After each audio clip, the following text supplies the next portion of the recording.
Ya pemirsa, terima kasih masih bersama kami di Special Talk Show sore hari ini tentang kebijakan dan juga strategi peningkatan keamanan pangan segar. Dan kami juga sudah membuka line telepon interaktif untuk Anda di segmen 2 dan juga nanti di segmen ketiga silakan menelpon yang ingin bertanya, yang punya pertanyaan apakah juga ini berlaku untuk pelaku usaha juga. Salah satunya juga teman saya ini seorang pengusaha pangan ya di Takengon yang sekarang lagi di Banda Aceh. Boleh langsung ditanyakan ke nomor telepon yang sudah tertera di layar televisi Anda. Saya ke Pak Khairil, mohon izin Pak Khairil, tadi kan kita berbicara tentang untuk mendapatkan sertifikasi ini kan butuh tata cara dan juga prosedurnya seperti apa. Apa saja yang harus dipersiapkan? Mungkin juga untuk para pelaku usaha yang masih mulai ya awal-awal ini kan mereka masih buta tentang informasi ini dan kenapa harus disertifikasi? Sepenting apa itu? Saya pikir ini sangat penting. Kenapa? Karena kita ingin agar yang dikonsumsi oleh masyarakat itu adalah produk-produk yang aman, ya, yang aman, kemudian yang sehat. Jadi sebenarnya ini nggak sulit kita melakukan sertifikasi. Yang paling pertama ya, kita punya lahan usaha kita. Jadi kita punya lahan pertanaman. Minimal kita punya setengah hektar, ya, setengah hektar. Kemudian kita punya kelengkapan izin usaha, punya NPWP, ya, punya segala macamnya. Kemudian kita mengajukan permohonan ke OKKPD. Ya. Setelah kita melakukan permohonan, kemudian setelah permohonan masuk, kita melakukan verifikasi ke lapangan. Ya. Setelah kita lakukan verifikasi, kita melihat layak enggak untuk kita lakukan sertifikasi. Apabila layak, baru kita melakukan audit nanti. Nah, kita turunkan tim nanti untuk melakukan audit lapangan. Ya. Ada penelitiannya juga Ya. ya. Baik. Audit lapangan, setelah kita lakukan audit lapangan, setelah audit yang selesai kita mengambil sampel buah atau produk yang dihasilkan ya. Setelah itu kita lakukan uji lab. Kemudian sekarang kita di OKKPD punya yang namanya komisi teknis. Ya. Komisi teknis itu yang kita gunakan komisi teknis itu dari Fakultas Pertanian juga, ya, dari BPTP, ya, juga dari internal kita, juga dari Dinas Pertanian dan Perkebunan. Setelah hasil uji labnya kita dapat, ya, setelah hasil audit lapangan kita dapat, baru kita lakukan sidang nanti. Auditor yang melakukan sidang dengan komisi teknis. Dalam sidang itulah baru diputuskan layak untuk dikeluarkan sertifikat atau tidak, diterima atau ditolak. Apabila diterima, berarti nanti akan kita mengeluarkan sertifikat Prima 2 atau Prima 3. Dalam bentuk sertifikasi yang Dikeluarkan ini semacam apa Pak? Semacam label atau bagaimana Pak? Memberikan sertifikatnya. Oh, oke, sertifikat oleh Ketua OKKPD. Baik. Di Aceh ini Ketua OKKPD dirangkul oleh Kepala Dinas Pangan. Kemudian kita juga memberikan label Prima 3 yang ditempelkan di buah tersebut. Baik. Nah, untuk di Aceh sendiri di segala macam kabupaten yang ada di Aceh nih Pak, sudah berapa persen pelaku usaha yang sudah memiliki sertifikasi Pak? Cuman di tahun 2017 kemarin kita baru ada 12 pelaku usaha yang kita lakukan sertifikasi. Jadi ini kemarin juga kita sudah melakukan sidang komisi teknis, itu ada 14. Jadi ke depan nanti kita keluarkan sertifikatnya. Jadi nanti dengan keluar sertifikatnya mereka layak menempel label Prima 3 di produk yang mereka hasilkan. Dan ini juga lebih menjamin para konsumen untuk memilih bahan ataupun pangan yang mana yang aman dan juga baik untuk dikonsumsi. Nah, satu lagi Pak Khairil, dalam menjalani tata cara dan juga prosedur untuk memiliki sertifikasi ini butuh waktu berapa lama? Mulai dari mereka harus mengajukan permohonan, kemudian diturunkan auditnya untuk kemudian penelitian dan juga hasilnya sampai hasilnya mendapatkan sertifikasi ini butuh waktu berapa lama Pak? Kalau dari segi waktu ke depan kita harapkan kita percepat. Kalau selama ini masih waktunya itu agak lama ya. Ke depan kita berharap proses ini bisa selesai paling lama itu 2 minggu. Paling lama. Kalau 3 hari kenapa enggak ya Pak ya? Ya, karena ini tergantung sama komisi teknisnya. Kadang-kadang komisi teknisnya punya kesibukan lain ya. Ataupun nanti sekali kita lakukan sidangnya itu tidak satu pelaku, mungkin ada 10 sekali kita sidang nanti. Oke, baik-baik. Nah pemirsa ada penelpon, silakan menelpon ya di nomor yang sudah tertera di layar televisi Anda. Saya kembali ke Bapak Ilyas, Pak. Pak, ini tentang kebijakan pemerintah nih Pak terhadap masalah program masalah pangan secara umum, bisa Anda jelaskan seperti apa nih Pak Ilyas? Ya, baik. Kita mungkin hari ini lebih fokus ke keamanan pangan ya. Nah, seperti saya sampaikan tadi bahwa salah satu tugas Dinas Pangan hari ini bagaimana menjamin tingkat keamanan pangan oleh masyarakat. Itu. Makanya kebijakan kita di 2018, 2019 kita lebih fokusnya kepada keamanan pangan. Nah, hari ini di Dinas Pangan kita perbesar OKKPD ini. Artinya memang OKKPD ini baru 2-3 tahun ya. Mulai tahun 2015 itu berdirinya OKKPD. Hari ini untuk tahun 2019 kita sosialisasikan kepada seluruh kabupaten kota. Nah, bagaimana pentingnya tingkat keamanan pangan ini kan gitu. Hari ini banyak pangan-pangan yang datang dari luar, khususnya itu banyak yang mengandung pestisida. Nah, inilah tugas-tugas Dinas Pangan hari ini. Nah, mungkin kalau boleh saya tambahkan apa yang disampaikan oleh Pak Khairil tadi, bahwa memang untuk 2018 kita masih sedikit ya. Kalau kita lihat persentase pengusaha buah kita itu masih sedikit yang mau mensertifikasi. Tapi ke depan kita harapkan semua produk-produk lokal yang ada di Aceh itu minimal harus ada Prima 3. Prima 3 harus ada sertifikat Prima 3. Inilah tugas-tugas kami hari ini. Nah, ya. Jadi yang selama ini yang kita lihat yang mereka perjualbelikan ini belum semuanya memiliki sertifikat itu ya Pak ya? Belum. Oke.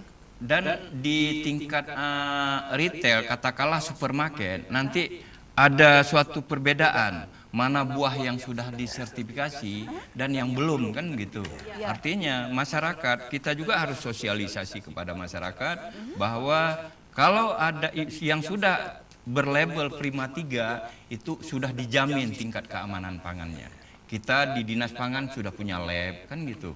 Lab juga kan itu sudah terakreditasi lab kita. Nah, ke depan jadi lab ini tetap di bawah dia OKKPD ini nanti. Artinya semua buah yang kita ambil sampel, kita uji lab, kemudian baru kita sertifikasi. Nah, inilah tugas-tugas kami.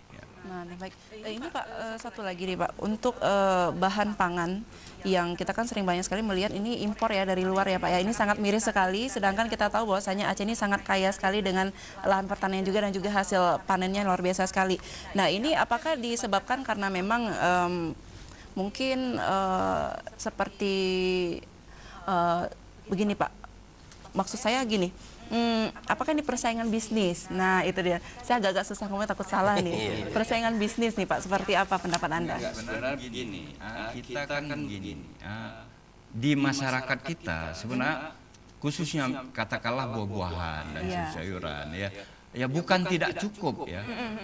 Contohnya hari ini mungkin kalau untuk di Takengon itu suplai untuk Banda Aceh luar biasa. Tapi ya kadang-kadang ada faktor X-nya kita yang nggak bisa sampaikan kan gitu ya.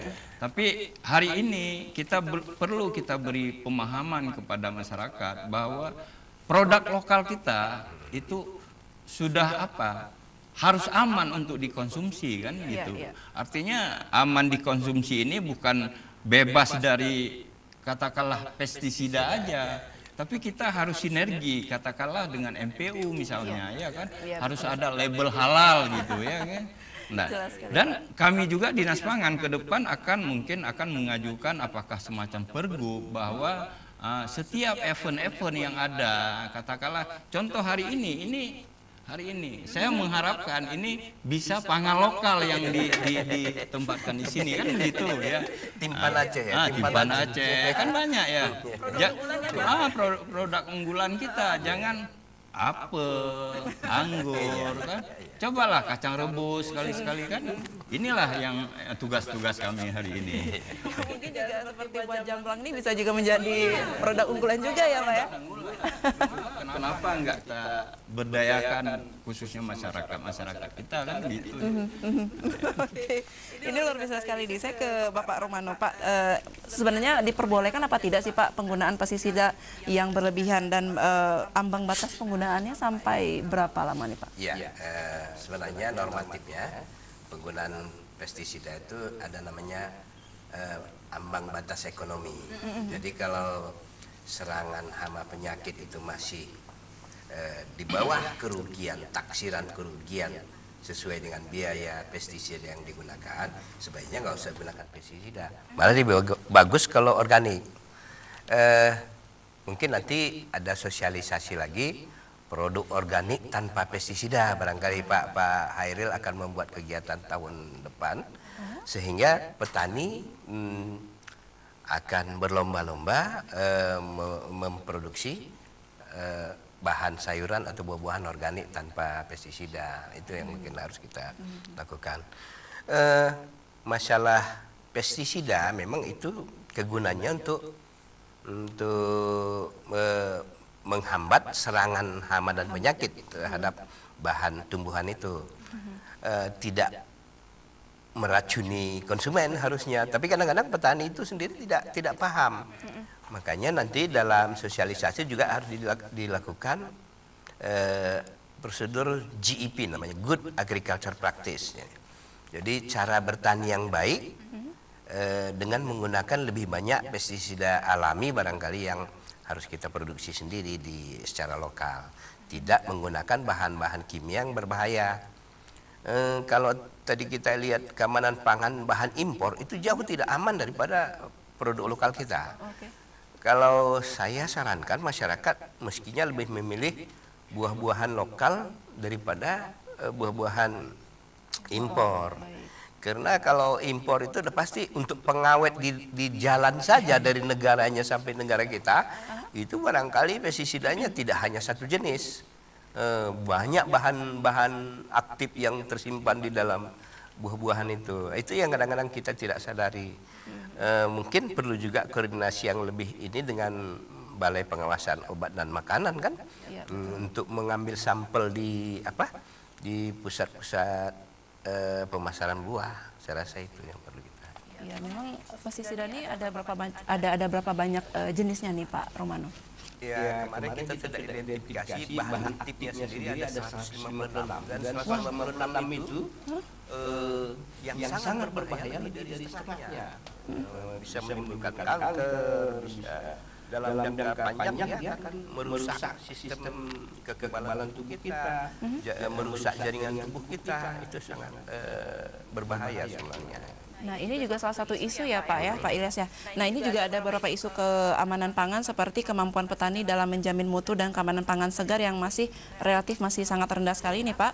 Juga ada isu produk impor yang tadi dijelaskan juga oleh Pak Romano dan juga Bapak Ilyas yang belum terjamin untuk dikonsumsi. Di sini siapa yang dirugikan dan bagaimana kebijakan pemerintah untuk menangani hal ini Pak Ilyas? Dia sebenarnya kalau dikatakan siapa yang dirugikan, yang artinya pasti masyarakat kita yang rugi ya.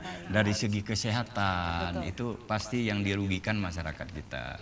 Nah, saya selalu ulang-ulang bahwa inilah tugas Dinas Pangan hari ini kan gitu ya, untuk mensosialisasikan kepada masyarakat ya, bahwa produk lokal itu lebih aman dan lebih baik kan gitu. Nah, hari ini di Dinas Pangan juga kita sudah ada naungan edukasi ya, naungan edukasi katakanlah yang tanpa pangan yang tidak menggunakan pestisida.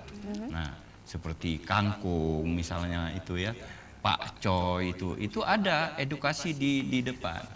Dia hidroponik ya, hidroponik itu edukasinya mulai dari anak TK sampai kepada mahasiswa dan ibu-ibu yang sering datang ke Dinas Pangan hari ini, bagaimana belajar cara bertanam yang ya, sayur organik. Hari ini itu kan. Bahkan juga di lingkungan rumah juga bisa. Iya, dia tidak membutuhkan tanah kan.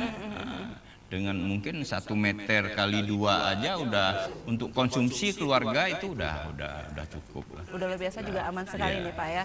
Baik, dan memang harus kita pertahankan juga, dan kita juga membuka usaha lapangan baru juga seperti lapangan pertanian nih Pak misalkan. Pemirsa, ada penelpon, kita masih menunggu, sambil menunggu penelpon yang masuk. Saya ke Bapak Khairil nih Pak. Di Undang-Undang Nomor 18 nih Pak tahun 2012, pasal 67, 68 dan juga 69. Ini pentingnya pengujian lab sebelum beredar nih Pak. Butuh waktu berapa lama tadi sudah dijelaskan juga. Nah, kenapa sekarang masih banyak yang beredar yang belum melewati uji lab, dan tindakan yang diambil seperti apa? Misalkan ketika Bapak sidak nih di pasar-pasar buah, misalkan Anda menemukan ada buah ataupun sayur yang tidak aman dan ini belum melewati uji lab, seperti apa tindakan? Apakah semuanya ditarik atau bagaimana nih Pak?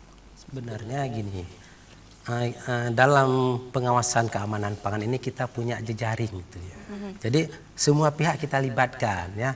Jadi kita tidak bisa mengambil tindakan sendiri. Jadi di sini jejaring kita itu ada badan karantina, ada balai POM, nanti kita libatkan juga kepolisian, ya, Satpol PP kita libatkan. Cuman yang menjadi tanggung jawab kita adalah kita melakukan pengujian. Iya. Setelah kita uji ya, yang mengambil tindakan adalah APH. Kita tidak bisa mengambil tindakan, kita hanya memberikan rekomendasi bahwa ini tidak layak untuk dikonsumsi. Itu adalah tugas kita, hanya sampai kita memberikan rekomendasi. Sedangkan tindakan akan diambil oleh aparat penegak hukum, itu yang bisa mengambil tindakan. Iya. Nah, jika ada yang seperti ini, di sini siapa yang berwenang Pak untuk pengawasan masuknya pangan impor nih Pak, agar tidak terjadi malpraktiknya sendiri Pak? Sebenarnya yang menjadi tugas OKKPD adalah melakukan terhadap produk-produk pre-market, produk pre-market yang belum dipasarkan. Ya. Oke. Tapi kalau produk-produk impor itu sudah masuknya ke badan karantina nanti. Itulah menjadi tugasnya badan karantina dari Kementerian Pertanian. Mereka yang mempunyai tanggung jawab itu sebenarnya. Itu sudah masuk kepada post market ya, barang yang sudah dipasarkan. Jadi memang harus melalui banyak sekali tahap-tahapan ya Pak ya. Oke, memang yang paling baik adalah mengkonsumsi bahan pangan yang bebas pestisida yang tadi yang Bapak Romano katakan. Ya, karena memang banyak sekali jenisnya dari pestisida sendiri ya. Baik, dan kami masih membuka line telepon ya pemirsa. Nah, boleh mungkin Pak Romano sharing dengan masyarakat ataupun pemirsa yang sedang menonton ACTV ini Pak, bagaimana menentukan dan membedakan pangan yang aman dan juga tidak aman untuk dikonsumsi ini Pak? Ya, sebenarnya kalau normatifnya kan harus kita sampel lalu diuji kualitas pangan di dinas pangan sendiri. Tapi kalau secara kasat mata saja, barangkali kita bisa lihat sayur yang segar sekali, nah itu patut kita curigai barangkali nggak ada bolongnya sedikit pun. Ya, maksudnya ini hama saja nggak mau makan, apalagi kita. Kan? Jadi sebenarnya kalau mau makan sayuran yang sehat, lihat dulu ada nggak bekas hamanya sedikit gitu. Kalau misalnya terlalu mulus, nah ini patut dicurigai barangkali itu. Kalau menurut saya patut dicurigai itu Pak. Kemudian kalau buah impor itu pengujiannya barangkali ambil air hangat, taruh di air hangatnya bang sebentar. Kalau dia ada minyak yang mengambang, berarti ada lilin, ada campuran lain, barangkali itu yang tidak sehat. Baik, Pak Romano, kita angkat telepon dulu ya Pak ya. Baik. Oke, halo, assalamualaikum, selamat sore. Waalaikumsalam. Halo. Ya, halo, Anda sudah on air. Silakan pertanyaannya dengan siapa? Supri di Lambaru. Bisa dicoba kembali? Ya, halo. Ya, halo. Ya, kami masih menunggu penelpon. Silakan, Anda sudah on air. Ya, balik. Kami masih menunggu Anda, pemirsa. Halo. Halo. Ya. Ya, halo, suaranya bisa diperjelas lagi, Bapak? Ya, ini dengan Supri di Lambaru. Oke, Bapak Sukri dalam baru, Pak. Ya. Selamat sore Pak Lias. Iya, selamat sore Bapak Sukri. Silakan pertanyaannya, Pak. Iya. Saya mau bertanya nih, Mbak kan. Sejauh ini masyarakat Aceh bagaimana dalam Iya. hal untuk mengkonsumsi untuk tumbuhan yang alami dengan yang beroksida. Nah, sementara kita ketahui sekarang ini kan terlalu banyak tumbuhan-tumbuhan ataupun tanaman yang mengandung zat kimia. Iya. Nah, sejauh ini bagaimana tanggapan dari masyarakat, dari pemerintah sendiri dalam hal mengatasi hal tersebut, Mbak? Mohon maaf Pak Syukri, bisa diperjelas lagi pertanyaannya Pak Syukri? Kita Iya, mengalami gimana, gangguan Pak? teknis di sini, Pak. Terima kasih, Mbak. Mungkin bisa dicoba. Assalamualaikum. Ya, kita putus dulu ya. Oke, baik, baik. Terima kasih banyak. Kami akan segera kembali tetap di Aceh TV.